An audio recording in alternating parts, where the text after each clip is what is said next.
Imagine a world where a person's dignity is measured solely by their salary, and kindness is mistaken for weakness by those at the top. That is exactly where our story begins today, with a powerful man who believes he is untouchable, crushing those beneath him without a second thought. He has no idea that the quiet assistant he just humiliated actually holds the keys to his complete destruction. This isn't just office drama, it is the ultimate, high-stakes clash of blinding arrogance versus silent justice. We have all encountered someone like Jonathan Watson in our lives. He is that executive who thinks the corporate office is his personal kingdom and that employees are nothing more than disposable peasants. It makes you question if decency even exists in the business world anymore, doesn't it? It is deeply frustrating watching the bad guys win while good, hardworking people suffer in silence. But what if that silence was actually a carefully laid trap? Enter Emma Wilson. To Jonathan, she is just invisible office furniture, a nobody he can fire for a minor mistake just to feed his massive ego. But here is the shocking revelation: Emma isn't who she says she is. She is actually a corporate spy, a high-level executive sent directly by the board of directors with one specific mission. She wasn't hired to serve him coffee, she was sent undercover to evaluate his soul. This isn't just a story about getting fired, it is a psychological chess match between a toxic CEO wannabe and a powerful undercover boss. You are about to witness a journey that goes from heart-wrenching humiliation to the most sweet satisfaction you can possibly imagine.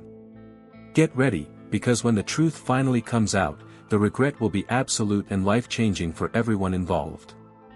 But before we dive into this incredible saga of karma and revenge, I want to invite you to join our growing family of truth seekers.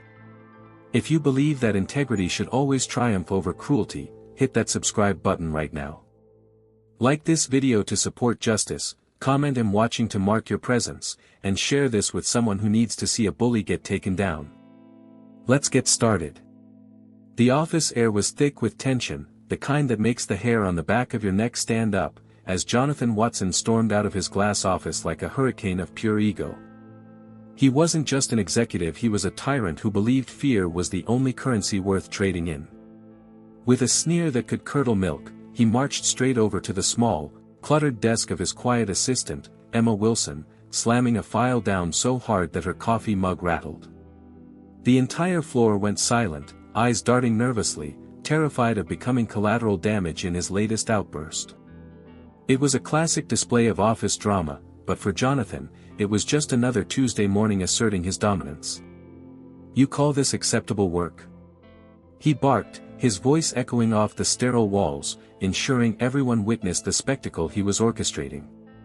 The mistake in question was trivial, a single typo in a minor internal memo, but Jonathan treated it like a federal crime. He thrived on these moments, feeding off the power imbalance of boss versus employee, convinced that breaking someone's spirit was effective management. He loomed over her, adjusting his expensive tie, utterly blind to the calm, observant intelligence in Emma's eyes. He didn't see a person, he saw a punching bag, a disposable asset that he could discard the moment she ceased to be perfectly convenient. Emma didn't flinch, nor did she apologize profusely as he expected. She simply looked up at him with an unreadable expression that Jonathan mistook for stupidity. "Pack your things," he spat out, the words dripping with arrogance. "You are fired. I need someone with a brain, not whatever this is." The cruelty was unnecessary, visceral, and performed solely for an audience, a desperate attempt to prove he was the alpha in the room. He had no clue that this rich man-poor woman dynamic he was enforcing was an illusion, a facade that was about to crumble in the most spectacular way possible. As Emma quietly began to place her few personal items into a cardboard box, the room felt heavy with unsaid words and stifled indignation. Her colleagues wanted to look away, ashamed of their own relief that it wasn't them, yet unable to stop watching the humiliation. Jonathan stood there, checking his watch, treating the destruction of her livelihood as a mere inconvenience to his schedule. He was so wrapped up in his own narrative of success that he failed to notice the lack of fear in her demeanor. A normal employee would be in tears, begging for a second chance, but Emma moved with a dignified precision that should have been a warning sign. This wasn't just a firing, it was a character study in failed leadership, a moment that would eventually serve as the catalyst for justice. Jonathan chuckled to himself, already mentally replacing her, oblivious to the fact that he had just severed his own safety net. He believed he was cutting off dead weight, unaware that he was actually cutting the wire to a parachute he didn't know he was wearing. The karma of this moment was invisible to him, but it was already gathering like storm clouds on the horizon. He thought he was untouchable, protected by his title and his salary, insulated from the consequences of his own cruelty. As Emma stood up, box in hand, she didn't storm out or make a scene. She simply nodded, a faint, almost pitying smile playing on her lips. That smile should have terrified him. It was the smile of someone who knows the end of the movie while everyone else is still guessing the plot. Jonathan, in his hubris, interpreted it as resignation, a final submission to his superior will. He waved her off dismissively, turning his back on the biggest threat his career had ever faced. He had just fired a corporate spy sent to evaluate his fitness for the job, and he had failed the test in the most public way imaginable. The elevator doors closed on Emma's silent figure, leaving Jonathan alone with his victory and a silent office that now feared him more than ever. He straightened his jacket, feeling a surge of sweet satisfaction, thinking he had purified his department of incompetence. Little did he know, the clock had started ticking down on his own career. The machinery of the board of directors was already in motion, fueled by the very report Emma was undoubtedly compiling in her mind.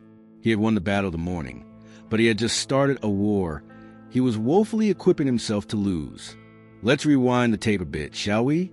To really understand the weight of that dismissal, we have to look back at the shocking revelation of how it all started.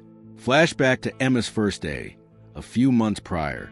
She walked in wearing simple, off-the-rack clothes, intentionally downplaying her presence to fit the role of a timid subordinate. Jonathan barely glanced up from his phone when she was introduced, waving a hand as if shooing away a fly. To him, she was just another cog in a machine, invisible office furniture that was only useful if it provided comfort or utility. He didn't bother to ask about her background, her skills, or her story. If he had paid even a fraction of attention, he might have noticed a sharpness in her gaze or the confident way she held herself when he wasn't looking. But Jonathan was too busy playing the big shot executive, loudly discussing golf scores and stock options to impress anyone within earshot. He treated her like a prop in his personal play, assigning her menial tasks like fetching dry cleaning or organizing his color-coded sock drawer. The irony was palpable. Here was a woman who could likely buy and sell him, a high-ranking official within the company's structure, scrubbing coffee stains off his mahogany desk. Emma took it all in stride, her secret identity acting as a shield against his dismissive attitude. She watched him interact with other heavy hitters, noticing how his demeanor shifted from bullying to sycophantic, depending on who entered the room. It was a masterclass in corporate fakeness, and she was a silent auditor in the front row. Every time he snapped his fingers at her to get her attention, he was adding another paragraph to her mental dossier. He thought he was training an assistant. In reality, he was handing ammunition to his executioner. The dynamic was straight out of an Undercover Boss episode, but without the cameras and with real-world stakes that Jonathan couldn't perceive. He would often complain loudly to her about the incompetence of the board of directors, calling them dinosaurs who didn't understand true vision. Emma would just nod, typing away, essentially transcribing his insults to be delivered directly to the people he was mocking. It was a delicious, albeit frustrating, irony. He was digging his own grave with his mouth, and she was the one holding the shovel he politely asked for. Her hidden executive background meant she understood the business better than he did, catching nuances in financial reports that he glossed over in favor of flashy presentations. There were moments she almost spoke up, almost corrected his faulty logic during prep meetings. But she held back. The mission was to observe, not to fix at least. Not yet. She had to see how deep the rot went. Was he just incompetent? Or was he truly malicious? The answer became clearer with every dismissive hand wave and every stolen credit for the team's work. Jonathan's behavior towards Emma was a microcosm of his leadership style, superficial, transactional, and devoid of empathy. He never learned that she preferred tea over coffee, or that she had a degree from a top-tier university. In his mind, why would the help have a backstory? This arrogance was his tragic flaw. He underestimated the quiet ones, the people who listen more than they speak. He didn't realize that in the corporate world, Information is power, and by treating her like she was invisible, he gave her the ultimate power of unobserved surveillance. The contrast between her reality and his perception was the heartbeat of his office drama. While he was busy flaunting his status, she was quietly assessing his value. He saw a mouse the audience knew they were looking at a lioness in waiting. Those early days set the stage for everything that followed. It wasn't just about a job, it was a moral test that Jonathan was failing every single hour of every single day. He built a pedestal of pride, unaware that the person he forced to polish, it was the only one capable of kicking it out from under him. As the weeks turned into months, Jonathan didn't just manage the department, he infected it. He created a toxic work environment that felt less like a professional setting and more like a feudal lordship. He flaunted his wealth with a vulgarity that made everyone uncomfortable, parking his flashy sports car across 2 spaces and bragging about weekend trips to private islands while denying modest raise requests. He truly believed that power gave him the right to be cruel, a classic case of a CEO wannabe who mistook bullying for strength. The atmosphere in the office was suffocating, a daily grind of walking on eggshells. He pitted employees against each other, creating a survivor-style competition where loyalty to him was valued over actual productivity. It's a dog-eat-dog world, he'd say with a smirk, pitting a junior analyst against a senior manager for sport. This wasn't leadership, it was psychological warfare. Emma witnessed it all from her desk, the silent observer of broken spirits and burnout. She saw talented people leave, driven away by his impossible demands and belittling comments. The turnover rate was skyrocketing, a metric Jonathan dismissed as weeding out the weak. The rich man, poor woman dynamic was constantly reinforced. He would order lavish lunches for himself, eating lobster bisque at his desk while his team ate sandwiches from home, stressed about deadlines he arbitrarily shortened.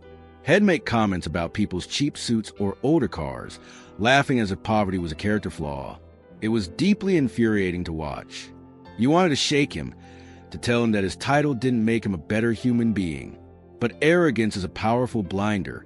He couldn't see the hatred brewing in the eyes of his staff. Emma, despite being the target of much of his disdain, became a safe harbor for the others. She couldn't reveal her secret identity, but she could offer a kind word or a sympathetic ear when Jonathan wasn't looking. She saw the tears in the break room and the panic attacks in the hallway. This wasn't just bad management, it was abuse. Jonathan's behavior was a liability to the company, a lawsuit waiting to happen, and Emma was documenting every infraction. The board of directors needed to know that their rising star was actually a black hole sucking the life out of the company. He would often stroll past Emma's desk, dropping a pile of personal receipts. Expel these, and make sure you get the dates right this time. He'd sneer, referencing a mistake he had made himself. He treated the company credit card like a personal piggy bank, blurring ethical lines with a casual indifference that was staggering. He felt untouchable, protected by the quarterly numbers that for some mysterious reason kept looking good despite his chaotic leadership. He didn't know those numbers were being propped up by the very people he despised. The office had become a theater of misery, and Jonathan was the villainous director. He loved the sound of his own voice so much that he held 2-hour meetings just to monologue about his vision. While actual work piled up, he was the definition of a bad boss, the kind who takes the credit for the rain, but blames you for the drought. It was justice delayed, watching him stir around, but Emma knew the bill was coming due. This environment was unsustainable. You could feel the pressure building, the silent collective scream of a dozen employees pushed to the brink. Jonathan mistook their silence for respect, but it was actually the calm before the revolt. He was dancing on a volcano, thinking the heat was just his own brilliance warming the room. He was creating the perfect storm for his own downfall, and he was too in love with his own reflection to see the cracks forming in the mirror. Here is where the story takes a turn into dramatic irony. While Jonathan was busy destroying morale, Emma was silently fixing his critical errors behind the scenes. She was the invisible glue holding his fragile empire together. When he messed up projection on a spreadsheet, she stayed late to correct the formulas. When he forgot to reply to a key stakeholder, she drafted the email and sent it from his account, saving him from embarrassment. She was proving her competence to the audience and to herself while he remained utterly, blissfully oblivious. It was a strange dance of boss versus employee. He would stomp around, demanding results, unaware that the results were already on his desk because Emma had anticipated his needs 3 hours ago. She wasn't doing it for him, she was doing it for the company and for the innocent employees who would suffer if the department collapsed. It was a selfless act of professional integrity. She was a true executive in the room, operating without the title or the paycheck, driven by a duty to the board of directors and the health of the organization. One particularly tense afternoon, Jonathan nearly torpedoed a merger by misreading a contract clause. He was about to sign a document that would have cost the firm millions. Emma, spotting the error while filing, casually placed a sticky note on the page double-check section 4B. Jonathan scoffed. "I don't need your advice, Emma." But he looked anyway. He paled, realized a mistake, and quickly fixed it. Did he thank her? Of course not. He later bragged to his superiors about his eagle eye for details. The arrogance was breathtaking.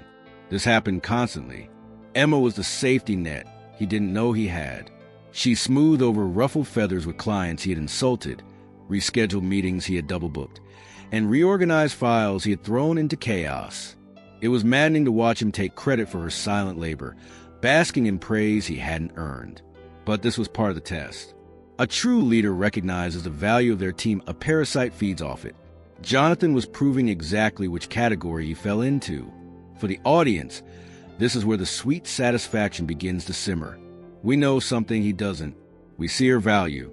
We see her fixing the mess. It builds this incredible tension where we are just waiting for the moment the safety net is removed. What happens to a trapeze artist who fires the guy holding the net? We were about to find out. Emma's competence was undeniable, a sharp contrast to Jonathan's blustering incompetence. She was a reality check he was desperately avoiding. She kept a mental tally of every save, every fix, every crisis averted, not for glory, but for the final report.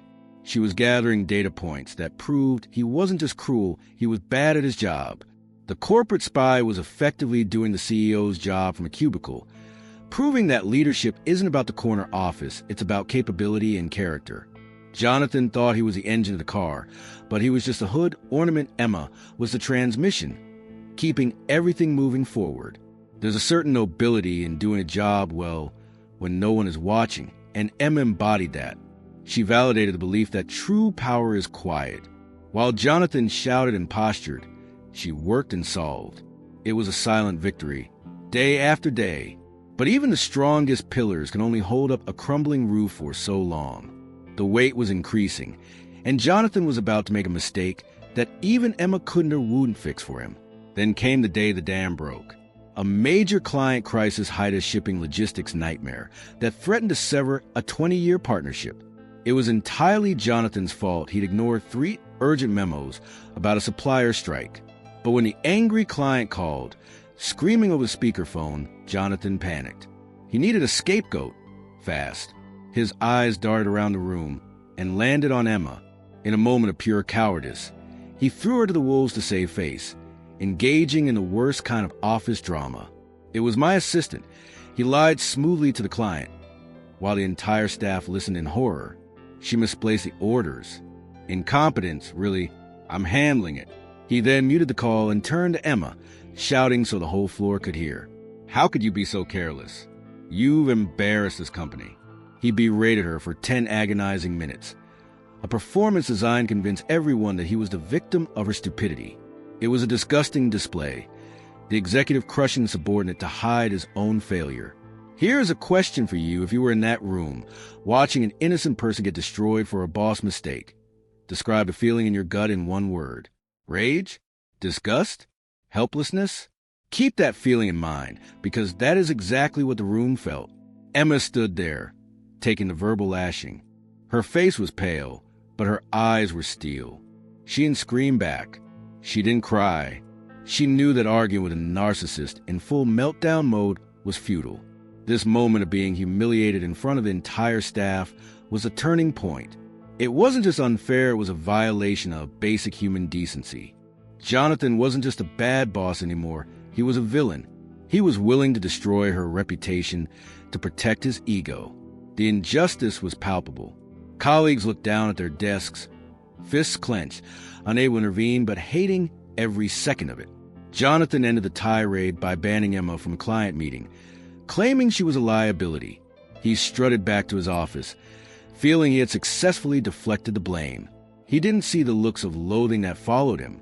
He didn't realize that by humiliating her, he had lost the last shred of respect his team might have had for him. For Emma, this was a final straw in her emotional evaluation, even if she kept her professional mask on. This wasn't just incompetence, it was a lack of moral compass. The board of directors needed to know that their manager was a liar who threw his team under the bus. The incident was seared into her memory, not as a trauma, but as evidence. It was Exhibit A in the trial that Jonathan didn't even know was taking place. The crisis eventually settled, thanks to the team scrambling to fix Jonathan's mess. But the scar on the office culture remained. Jonathan walked around with his chest puffed out, acting like the savior who had managed the situation. The delusion was complete. He had successfully convinced himself of his own lie. But the audience knows the truth. We saw the cruelty. We saw the humiliated assistant standing tall in the face of abuse. And we know that the bill for this behavior is going to be expensive. In the aftermath of the humiliation, Emma's demeanor shifted slightly. She maintained her composure and kindness. She was still the first to help a colleague or offer a smile, but there was a new intensity to her work. She began secretly documenting Jonathan's unethical behavior with forensic precision. Every faked expense report, every abusive email, every lie told to a client went into her private dossier. She wasn't just an assistant anymore, she was a hand of justice writing the verdict. She worked late, not to catch up on filing, but to compile the data that would prove her case to the board of directors. She accessed files that Jonathan thought were secure, her true clearance level as a lead auditor giving her digital keys he couldn't imagine. It was a high-stakes game of corporate spy. While he was playing golf, she was tracing the paper trail of his negligence. She was building a fortress of facts that no amount of smooth talking could breach. Jonathan, meanwhile, interpreted her silence as submission. He thought he had broken her, that she was now in her place. He continued his reign of error, treating the company's resources as his personal playground. He had no idea that the woman he asked to fetch his dry cleaning was currently analyzing his fraudulent overtime claims. The shocking revelation was being drafted, page by damning page, right under his nose. Emma's actions were driven by a deep sense of ethical responsibility. She wasn't doing this for petty revenge. She was doing it to save the company she loved from a parasite.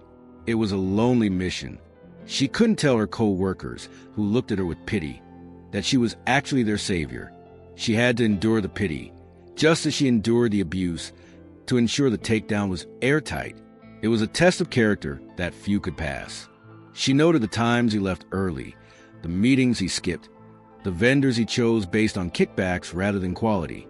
The notebook she kept became a chronicle of corporate sin. It was dangerous work. If he caught her, he would fire her on the spot, as he eventually would. But she needed to be sure. She needed to be fair. She was giving him enough rope to hang himself, ensuring that when the hammer dropped, it would be definitive. There were moments of doubt, surely, moments where she wanted to just quit and reveal who she was. But Emma knew that life-changing results require patience. She had to let the process play out. She had to let Jonathan be Jonathan until the bitter end. Her kindness to others during this time was her anchor, a reminder that she wasn't becoming like him. She was the antibody fighting the infection. This period was a calm before the storm. The office hummed along, dysfunctionally stable, while the tectonic plates were shifting beneath the surface. Jonathan was living on borrowed time, spending capital he didn't have. Emma was the accountant of his fate, and she was getting ready to close the books. The documentation was nearly complete, a masterpiece of accountability that was about to turn his world upside down. The arrogance of Jonathan Watson peaked on a rainy Tuesday in November. It was Emma's birthday, a fact she had mentioned casually weeks before. Not that she expected a party, but she did have dinner plans with her family, a rare moment of respite from the office drama. At 4:55 p.m., as she was packing her bag, Jonathan strolled out his office with a stack of disorganized files a foot high. He dropped them on her desk with a heavy thud. "I need these organized and summarized by tomorrow morning," he said, not even looking her in the eye. Emma paused.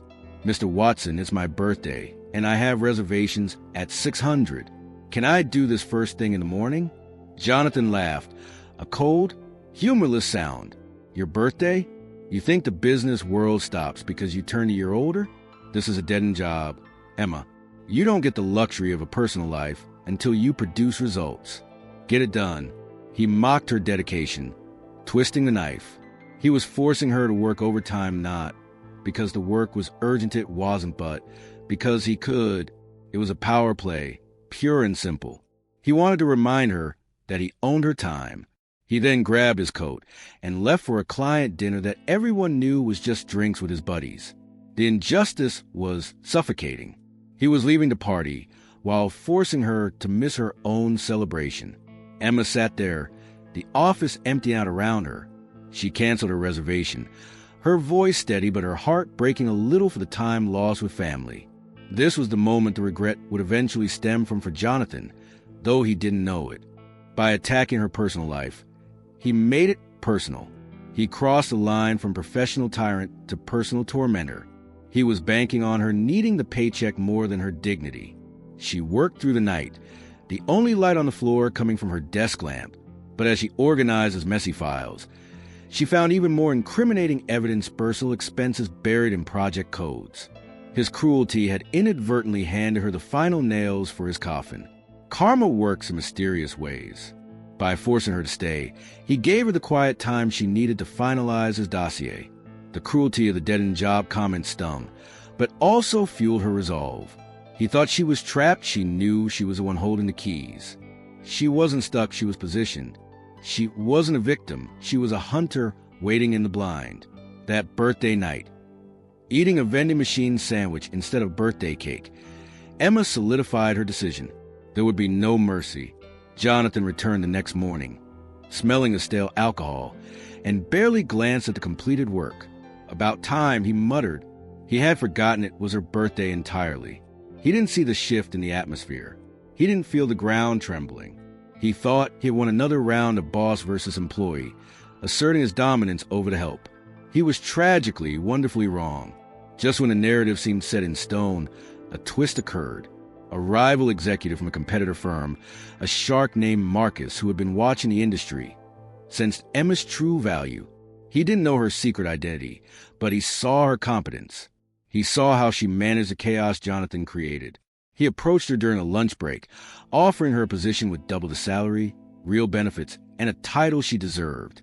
It was the golden ticket out of her misery. Here is the twist: the audience expects her to take it. Run, Emma, run. But she refused. Marcus was stunned. Why stay in this hellhole? That guy is a maniac, he urged. But Emma remained loyal not to Jonathan, but to her secret mission of evaluation. She couldn't leave the company exposed. If she left now, Jonathan would just hire another victim and continue his destruction. She had to finish what she started. This was the re-engagement hook. We stopped seeing her as just a victim or a spy. We saw her as a guardian. She sacrificed her own immediate comfort for the greater good of the company. It raised the stakes. She wasn't just trying to survive, she was on a crusade. She turned down a life raft to stay on the sinking ship and plugged the holder sink the captain.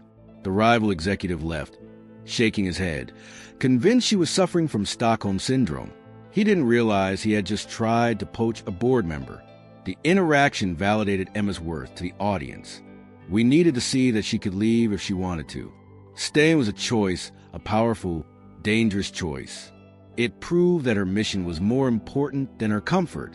Jonathan, of course, saw them talking and immediately grew suspicious. His paranoia, fed by his own guilt, kicked into overdrive. Who was that? Are you selling us out? He accused her when she returned. He couldn't conceive of loyalty because he had none himself. He projected his own lack of ethics onto her. He accused her of being a corporate spy for the competition, stumbling onto the truth but getting the context completely wrong. This confrontation heightened the tension. Jonathan was now watching her, not just bullying her. The hunter became the hunted, but for the wrong reasons. He started looking for reasons to get rid of her, convinced she was a traitor. He was right about the spy part, but he was a target, not the victim. The irony was thick enough to cut with a knife. Emma stood her ground, denying the accusations calmly. She knew the end was near. The offer from the rival was a temptation, a sliding door moment where she could have chosen the easy path. By choosing the hard path, she became a hero. She was willing to endure a little more hell to bring heaven back to the workplace. Paranoia acts like a rot in the mind, and Jonathan's mind was decaying fast. Convinced that Emma was conspiring with the rival executive, he waited for her to go to the restroom and did the unthinkable. He rifled through her personal bag. He found a private notebook she carried everywhere. His hand shook as he opened it, expecting to find contact lists for competitors or stolen trade secrets. What he found was far more terrifying, though he misinterpreted it completely. He saw detailed notes, dates, times, financial figures, quotes of his insults, records of his long lunches. In his warped worldview, he didn't see an audit, he saw corporate espionage. She's tracking my movements to sell to the competition, he thought. He couldn't fathom that this was an internal review. His narcissism wouldn't allow him to believe he was being judged by his own company. It had to be an external enemy. He read entries like November 12th Jonathan berated intern till she cried, and October 4th falsified Q3 projection. To him, this was blackmail material. He felt a surge of adrenaline and sweet satisfaction. He had caught her. He had the proof. He felt like a genius detective who had cracked the case. He slammed the notebook shut, a triumphant grin spreading across his face. He was going to destroy her. He didn't realize he was holding his own death warrant. He assumed the notebook was a weapon she intended to sell. He didn't know it was a gavel that was about to come down on his head. He paced his office, manic with energy. This was his moment to be the hero, to save the company from the snake in the grass. The shocking revelation in his mind was that Emma was a traitor. The real revelation was still waiting in the wings. When Emma returned, she saw her bag moved. She saw the manic look in his eye. She knew. Her heart raced, not out of fear for herself, but for the timing. Had he seen too much? Jonathan didn't say a word immediately. He sat there, gloating, savoring the ambush he was about to spring. It was a cat playing with a mouse that happened to be a bomb. He decided not to confront her privately. No, Jonathan needed an audience. He needed to be the executive who crushed the rebellion. He planned to do it publicly, to maximize her humiliation and his glory. He was orchestrating his own downfall with the precision of a master architect, completely unaware that the foundation was built on a misunderstanding. The notebook sat on his desk, a silent object that contained the entire truth of his failure. He looked at it as a trophy. It was actually an indictment. The tragedy of Jonathan was that he had all the facts right in front of him, but his arrogance wouldn't let him read them correctly. He saw what he wanted to see, and that blindness was about to cost him everything. And so we arrived back at the beginning at the scene of the crime. Jonathan didn't just fire her, he staged a production. He called security before he even called her into the office. 2 burly guards stood by the door as he summoned the staff. He held up the notebook, like a preacher holding a Bible.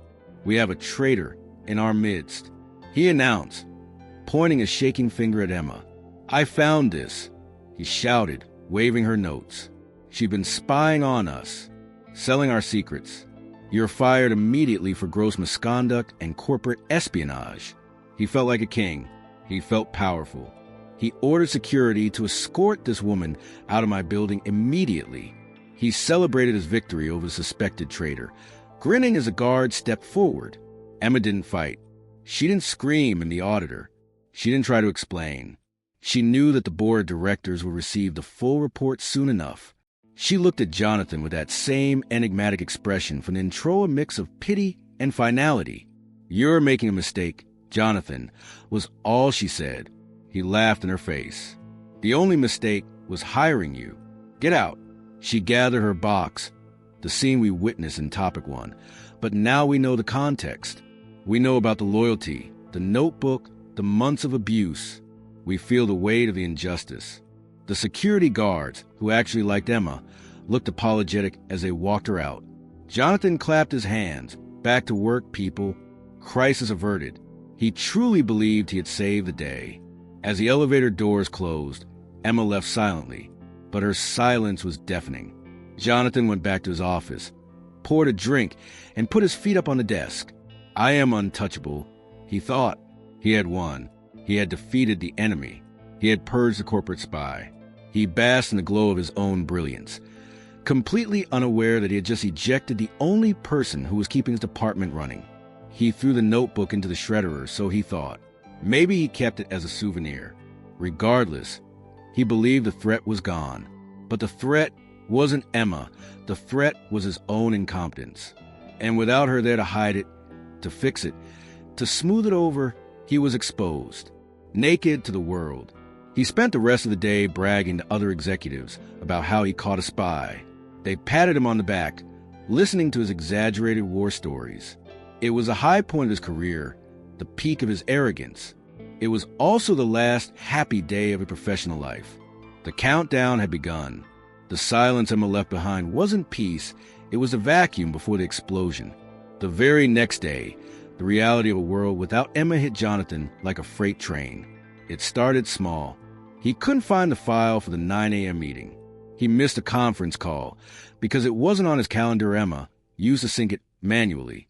He yelled at a temp for not knowing his coffee order. But then, the big cracks appeared. Deals that Emma had been nurturing silently suddenly stalled.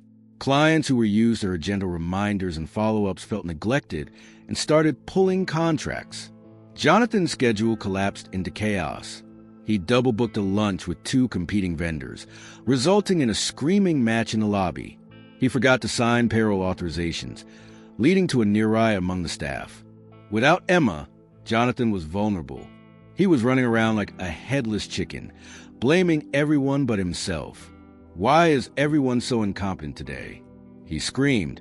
The staff, no longer having Emma as a buffer, took the brunt of his rage, and morale bottomed out. 2 key senior analysts quit on the spot, citing leadership failure.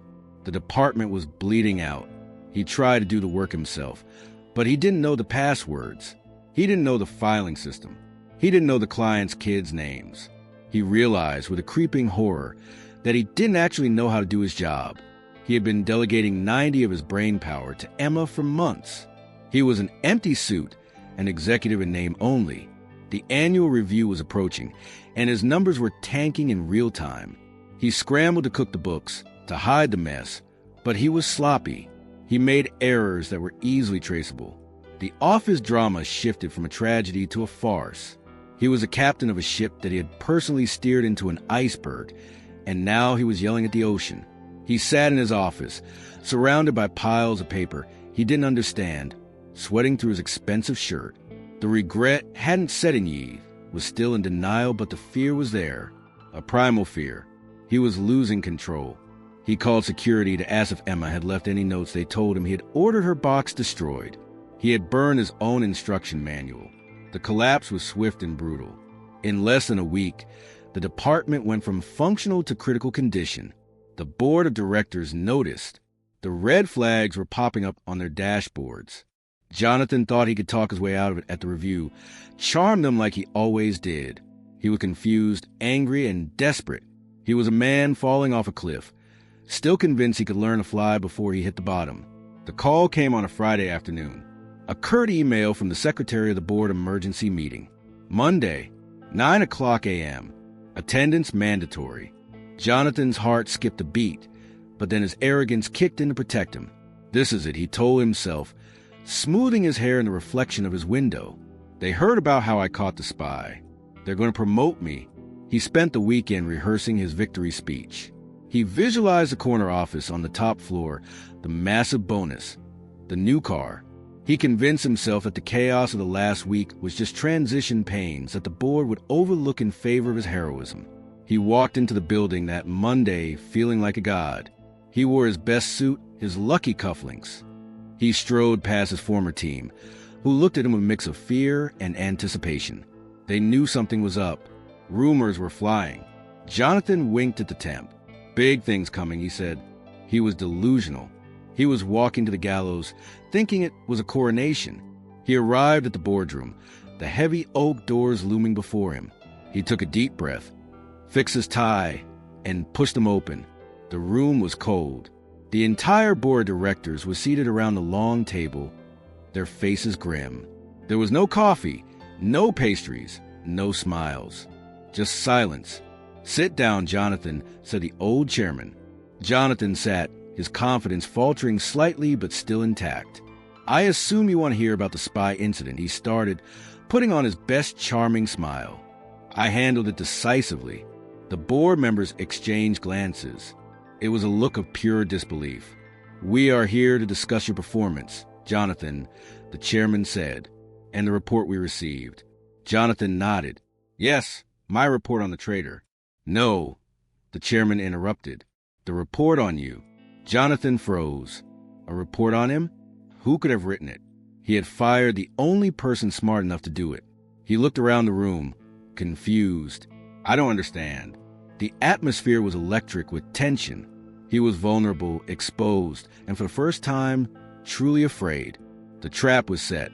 The door was locked, and the executioner was about to reveal herself.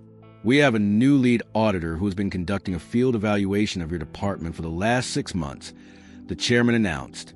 Jonathan's brow furrowed. "Field evaluation? I never met any auditor." The chairman gestured to the high-backed leather chair at the head of the table, which was currently turned away from Jonathan, facing the window.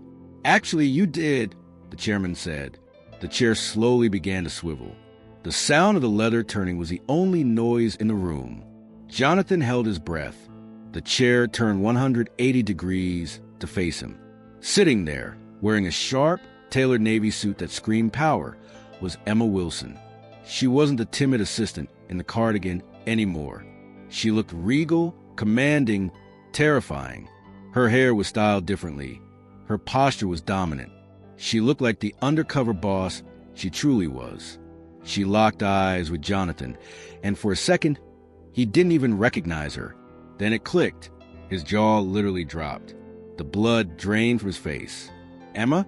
he whispered, his voice cracking. "Ms. Wilson," she corrected him, her voice cool and authoritative. The lead auditor appointed by this board. The shocking revelation hit him like a physical blow. The invisible furniture was actually the owner of the house.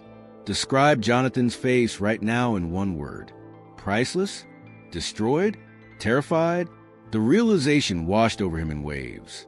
The firing, the notebook, the birthday, the insults. She had been there for all of it. She was a spy. But she wasn't spying for a competitor. She was spying for the truth. He felt a wave of nausea. He had handed his gun to his enemy and asked her to polish it. You were the assistant," he stammered, his brain unable to process the shift in power. "I was doing my job, Jonathan," Emma said calmly. "Something you failed to do." The sweet satisfaction in the room was palpable, but Emma didn't gloat. She didn't need to. Her presence in that chair was the ultimate victory. Jonathan slumped in his seat. He realized a notebook he found wasn't espionage, it was his report card, and he had failed every single subject. The arrogance that had sustained him evaporated, leaving a small, frightened man in a very expensive suit. The tables hadn't just turned, they had flipped over and crushed him. Emma didn't waste time. She pressed a button, and the screen behind her lit up. "Let's review the findings," she said. She presented the irrefutable evidence of Jonathan's incompetence and cruelty. It was a massacre. Spreadsheets showing the financial losses caused by his errors. Emails he had sent that violated HR policy. Photos of him leaving at 2 p.m. for meetings that were actually golf games. She played the audio recording of him firing her. The room listened to his cruel voice. "You are invisible furniture." Dead-end job. Jonathan shrank into his chair, wishing the floor would swallow him whole. Hearing his own cruelty played back to him in front of his bosses was a special kind of hell. It was karma delivered in high definition. She detailed the client crisis he blamed on her. She showed the logs of her fixing his mistakes late at night. She revealed the espionage notebook, which was actually a detailed log of his ethical breaches. Jonathan didn't just fail as a manager, Emma concluded. Addressing the board, he failed as a human being. He created a culture of fear to hide his own inadequacy. The room sat in stunned silence. The evidence was overwhelming. There was no defense. Jonathan couldn't argue. He couldn't charm his way out of this. The facts were black and white, and they were damning. The board of directors looked at him with disgust. He had exposed the company to lawsuits, lost revenue, and destroyed talent. Jonathan tried to speak. I was under stress. Emma cut him off. We are all under stress, Jonathan. Character is how you treat people when you're under stress. You chose cruelty. It was a mic drop moment. The justice was absolute. He realized that every time he had mistreated her, he was digging this hole. Every snide comment was a shovel of dirt. He had built his own prison. The regret was now fully present, choking him. He looked at Emma, really looked at her, and saw the strength he had ignored. He saw the leader he pretended to be. The presentation ended. The screen went black. The lights came up. Jonathan Watson was finished. His career as an executive was over. The silence in the room was the sound of his future evaporating. The board whispered amongst themselves. The chairman looked at Jonathan. Termination is the standard procedure here, Jonathan. For cause. No severance. No references. Jonathan nodded. Defeated, he was ready to be escorted out, just as he had escorted Emma. But then, Emma raised a hand. Wait, she said. The room looked at her. I have a different proposal. She turned to Jonathan. You are talented at sales, Jonathan. You have a drive, but you lack humility. You lack perspective. She offered him a choice. You can leave now with nothing, your reputation destroyed. Or you can stay, but not as an executive. She slid a piece of paper across the table. It was an entry-level contract. You start over. At the bottom, in the mailroom, you learn how this company actually works. You learn to respect the people who make you look good. You report to the new office manager. Be honest, what would you do? Take the humiliating job or walk away with your pride? The room gasped. It was a radical offer. It wasn't revenge, it was rehabilitation. It was an opportunity for redemption. Emma was offering him the one thing he didn't deserve, a second chance. She was showing him the mercy he never showed her. Jonathan stared at the contract. The mailroom, the very bottom. It was humiliating, but leaving was worse. Leaving meant admitting he was worthless. Stay meant admitting he was wrong, but that he could change. He looked at Emma. She wasn't mocking him. She was challenging him. It was a test. The final test. Did he have the courage to be humble? Could the rich man learn to be the poor man? It was a moment of profound psychological weight. The arrogance battled with survival. Slowly, with a trembling hand, Jonathan picked up the pen. He signed the contract. "I'll do it," he whispered. "Thank you." He didn't say it with sarcasm. He said it with genuine gratitude. He accepted the entry-level position, grateful for the lifeline. The story jumps forward 6 months. We see Jonathan in the mailroom. He's wearing a polo shirt, not a suit. He's sweating. He's pushing a cart. But he's smiling. He's talking to people. He knows their names. He knows the receptionist's birthday. He's learning. He sees Emma in the hallway. She's a new VP now. He stops his cart. "Good morning, Ms. Wilson," he says, with genuine respect. "Good morning, Jonathan," she replies, smiling warmly. "How is the distribution project going?" It's hard work, he admits, but in getting there, he finally respected Emma, not because of her title, but because she was the leader he failed to be. She had taught him that leadership is service. The life-changing journey was complete. He wasn't a powerful CEO, but he was a better man. The sweet satisfaction for the audience isn't seeing him destroyed, it's seeing him fixed. It's seeing justice that heals rather than just punishes. The office drama ended not with a bang, but with a handshake. Jonathan Watson, the tyrant, was dead. Jonathan Watson, the mailroom clerk, was just beginning to live. And Emma Wilson watched him go, knowing that the best way to defeat an enemy is to make him your friend after teaching him a very hard lesson. Jonathan's journey proves a timeless truth. The ultimate test of character isn't how you lead when you are at the top, but how you treat those you think are at the bottom. True power doesn't come from a title on a door or a corner office. It comes from the respect you earn through decency, humility, and the quiet strength of integrity. We often forget that the people we walk past a day might be the ones deciding our fate tomorrow. If you also believe that kindness is a superpower and that justice always finds a way, then you have found your place. Subscribe right now and join our growing community of people who value the human side of success. Now, I have a quick mission for you to seal this pact. Hit the like button to help spread this message of humility to every office in the world. Drop a comment below with your truth. Have you ever had to deal with Jonathan? Or were you lucky enough to work for an Emma? I want to read your story. And finally, share this video with a friend or colleague who needs a reminder that the wheel of karma is always turning. And while you catch your breath, know that our channel is a treasure chest of emotional journeys just like this one. Dive into our library and binge watch our past videos to discover more incredible tales of justice, revenge, and redemption waiting for you. And to make sure you don't miss the next chapter, turn on that notification bell right now. We have some breathtaking stories coming up that you simply cannot miss. See you in the next one.